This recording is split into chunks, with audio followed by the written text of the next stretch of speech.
حضور اقدس صلی اللہ علیہ وسلم اور صحابہ کرام رضی اللہ عنہم اجمعین نے دین کے پھیلانے میں جس قدر تکلیفیں اور مشقتیں برداشت کی، ان کا برداشت کرنا تو درکنار، اس کا ارادہ کرنا بھی ہم جیسے نالائقوں سے دشوار ہے۔ تاریخ کی کتابیں ان واقعات سے بھری پڑی ہے، مگر ان پر عمل کرنا تو علیحدہ رہا۔ ہم ان کے معلوم کرنے کی بھی تکلیف برداشت نہیں کرتے۔ نبوت مل جانے کے 9 برس کے بعد نبی اکرم صلی اللہ علیہ وسلم مکہ مکرمہ میں تبلیغ فرماتے رہے اور قوم کی ہدایت اور اصلاح کی کوشش کرتے رہے، لیکن تھوڑی سی جماعت کے سوا جو مسلمان ہوئی تھی اور تھوڑے سے ایسے لوگوں کے علاوہ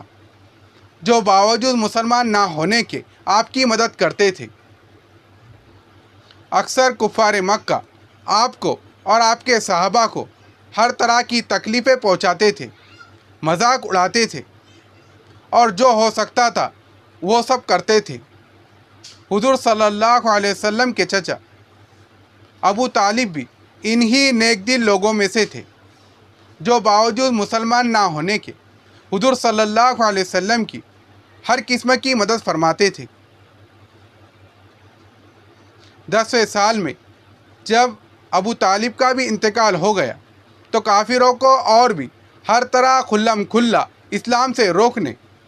مسلمانوں کو تکلیف پہنچانے کا موقع مل گیا۔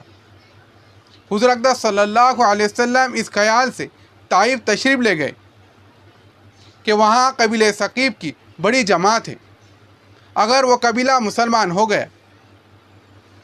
تو مسلمانوں کو ان تکلیفوں سے نجات مل جائیں گی اور دین کو پھیلنے کی بنیاد پڑ جائیں گی۔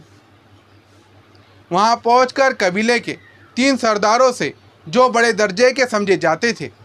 گفتگو فرمائی اور اللہ کی دین کی طرف بلایا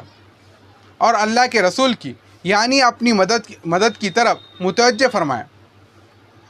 مگر ان لوگوں نے بجائے اس کے کہ دین کی بات کو قبول کرتے یا کم سے کم عرب کی مشہور نوازی کے لحاظ سے ایک نووارد مہمان کی خاطر مدارت کرتے، صاف جواب دے دیا اور نہایت بے رخی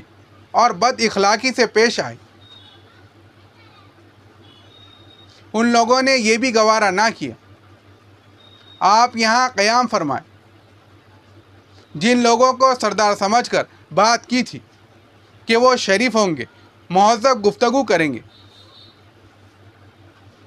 ان میں سے ایک شخص بولا، اوہ، آپ ہی کو اللہ نے نبی بنا کر بھیجا ہے۔ دوسرا بولا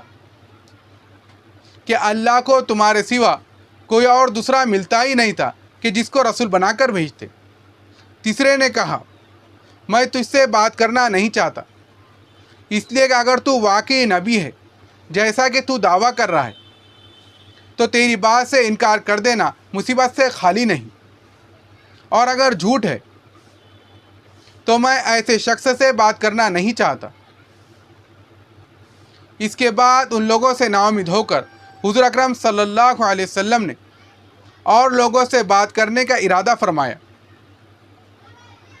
آپ تو ہمت اور استقلال کے پہاڑ تھے، مگر کسی نے بھی قبول نہ کیا، بلکہ بجائے قبول کرنے کے حضور اکرم صلی اللہ علیہ وسلم سے کہا کہ ہمارے شہر سے فوراً نکل جاؤ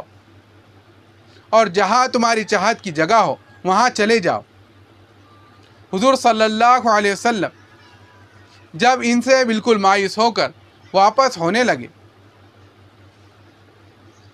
تو ان لوگوں نے شہر کے لڑکوں کو پیچھے لگا دیا کہ آپ کا مذاق اڑائے، تالیاں پیٹے، پتھر مارے، حتیٰ کہ آپ کے دونوں جوتے خون کے جاری ہونے سے رنگین ہو گئے۔ حضور اکرم صلی اللہ علیہ وسلم اسی حالت میں واپس ہوئے۔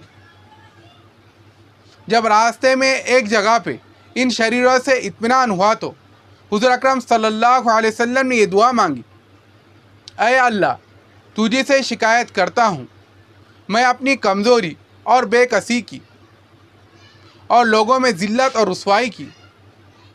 اے ارحم الراحمین، تو ہی ضعفاء کا رب ہے، تو ہی میرا پروردگار ہے۔